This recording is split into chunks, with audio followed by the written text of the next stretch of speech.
You're listening to this episode right now because you or a friend, someone you know, feels stuck. Or maybe you have felt stuck, or maybe you expect that you might feel stuck in the future. And if you don't feel stuck, then I encourage you to keep this episode in your back pocket because you almost certainly will, at some point in your life, feel stuck. And I want to extend kind of a future projection of empathy for anyone who's listening to this episode right now, going through that feeling. Feeling stuck is hard. It's emotionally draining. And sometimes there's nothing you can really do about it. In today's episode, I want to try to provide you some strategies for what you can do when you're stuck to try to get unstuck, but also if you can't get unstuck, maybe it's out of your control, how you can deal with it a little bit better. My name is Jonathan Cottrell, and you're listening to Developer Tea.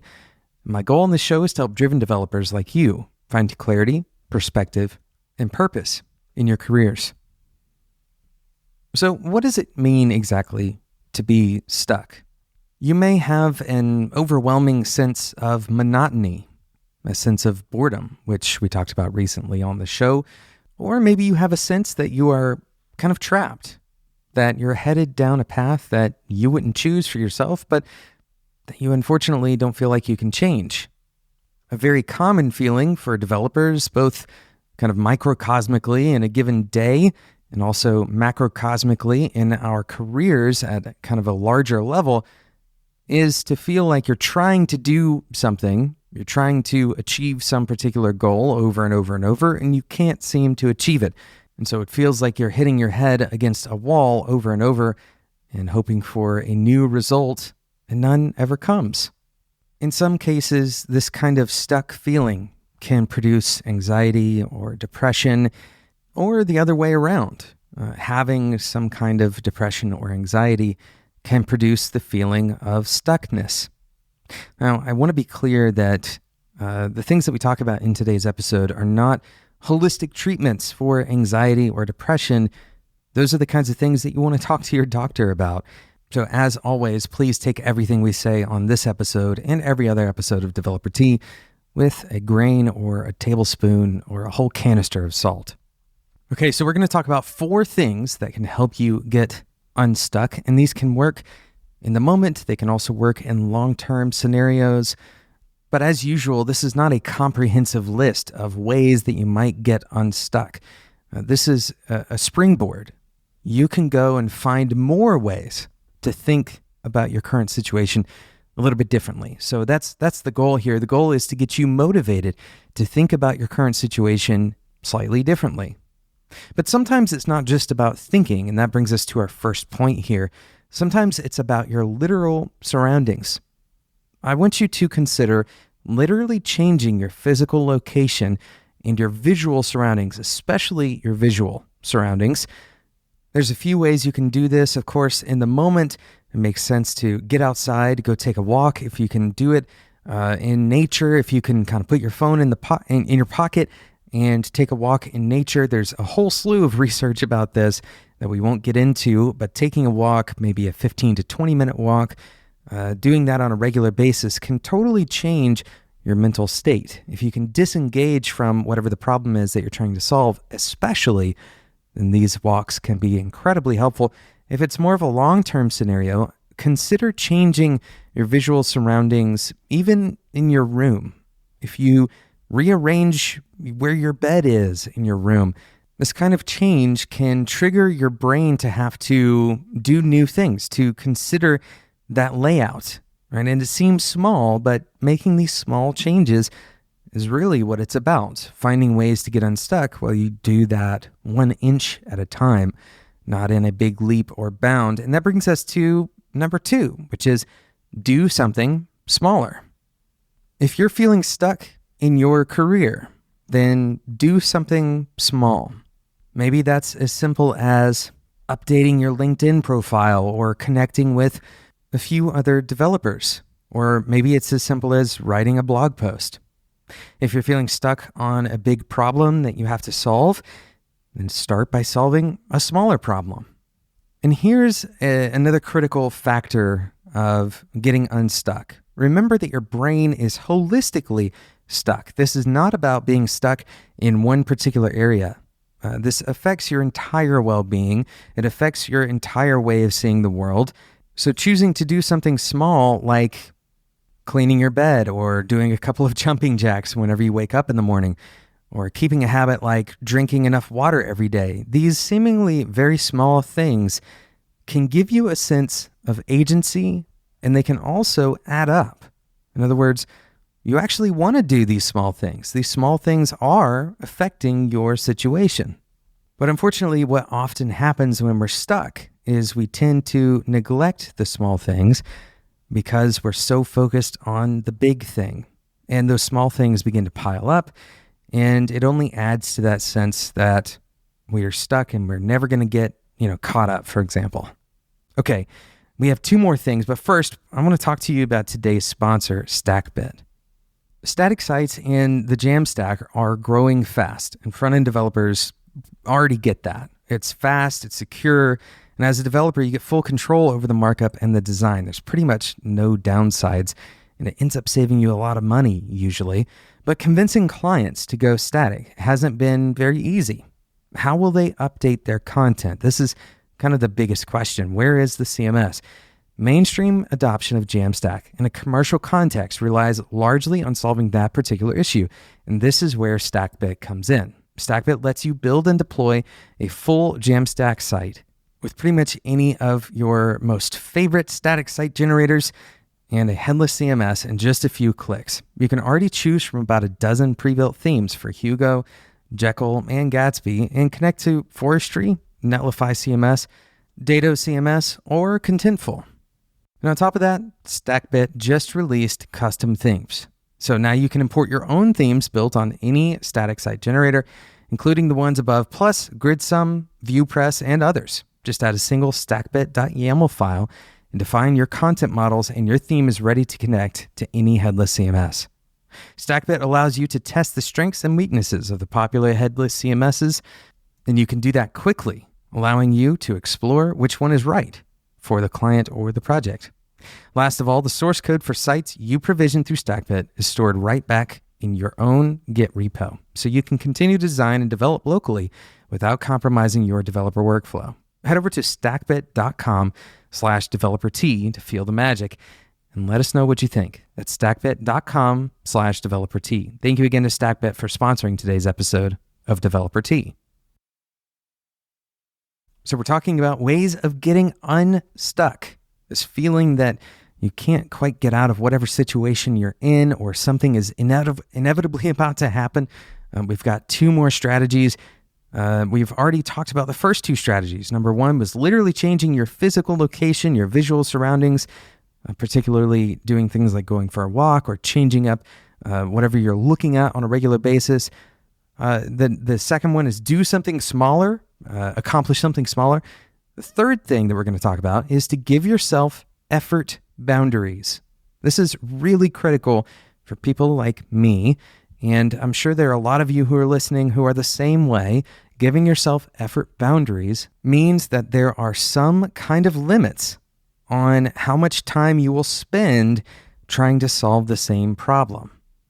Now, this is especially true if your efforts, your added efforts in particular, don't necessarily contribute to your success.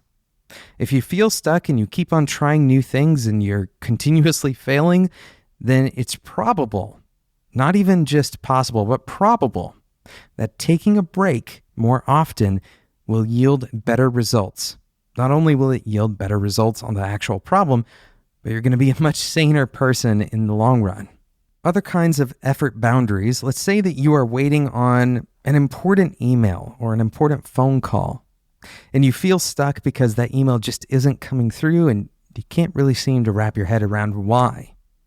Creating an effort boundary might mean that you only allow yourself to check email once in the morning and once in the evening. This can prevent the otherwise kind of automatic behavior of constantly refreshing your inbox. Effort boundaries are incredibly helpful, and it's not just to maintain balance in your life. it's also helpful to actually being more effective in the problems that you're trying to solve.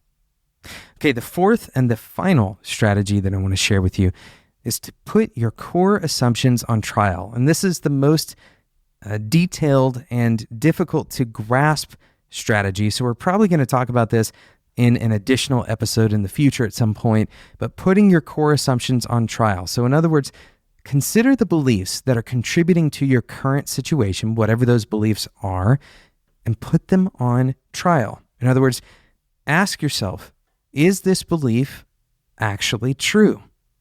What evidence do I have that has given me this belief?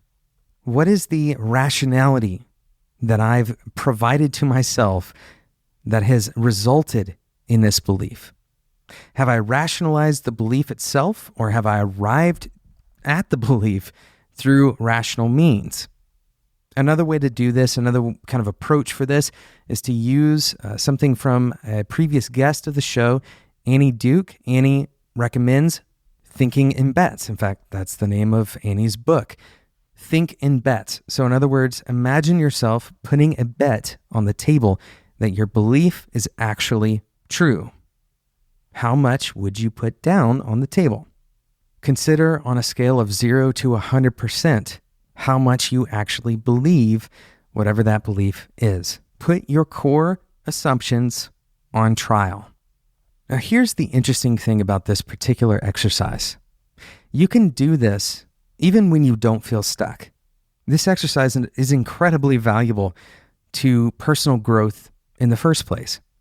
We all have a lot of assumptions. We all have a lot of beliefs that we've kind of arrived at, and we haven't really questioned them.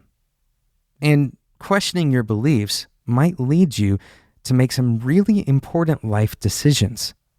So take this exercise very seriously if you do decide to do it, because the results may end up with you questioning quite a few things about your decisions, quite a few things about your current situation. And in that kind of tumultuous environment, you're likely to feel a sense of momentum. You're likely to feel a sense that no, in fact, you aren't stuck, that your current situation is less static than you had expected. I encourage you, whenever you are doing these exercises, to remind yourself, and this is really critical, that sometimes things happen that are out of our control. In fact, most things that happen are out of our control. And the few things that are within our sphere of influence, within our control, we sometimes can't perceive perfectly.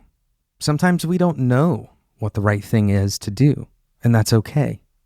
Sometimes being stuck is just a part of your experience being a human. So I encourage you to observe the way that you respond to being stuck and consider if you are trying to fast forward in your life. Are you trying to jump ahead to the point where you're no longer stuck? Imagine taking those days that you wanted to fast forward off of the end of your life. Is that a trade that you're willing to make? If not, then consider taking the time and the space to appreciate whatever it is that you're going through. This is not easy to do. And appreciation doesn't necessarily mean liking whatever you're going through, but it may mean appreciating the fact that you have something to go through. Understanding that every step is a part of your journey. And you don't have to get philosophical. You don't have to, go into the mountains and meditate for hours on end to arrive at these conclusions. But instead, take a moment each day to consider if you are trying to slow the day down, if you're trying to speed the day up, or if you are allowing the day to happen as it will. The interesting thing is, if you try to speed the day up, if you try to slow it down, you're going to fail. This is not something that we can do as humans. We can't fast forward in time, and we can't tell the future. And so any attempt that we make to do that, we're preoccupying ourselves with a false reality. And when we preoccupy ourselves with a false reality, we're missing the true reality that's in front of us. I encourage you to live each day with that true reality in its full form, no matter what you're going through. Thank you so much for listening to today's episode. Thank you again to Stackbit for sponsoring today's episode of Developer Tea. Head over to stackbit.com/developertea to get started today. That's stackbit.com/developertea. Thank you so much for listening. If you enjoyed today's episode, if this was useful at all, then I encourage you to subscribe in whatever podcasting app you're currently using.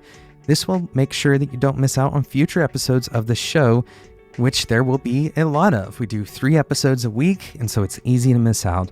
Go ahead and subscribe so you don't. Thank you to today's producer, Sarah Jackson. My name is Jonathan Cottrell, and until next time, enjoy your tea.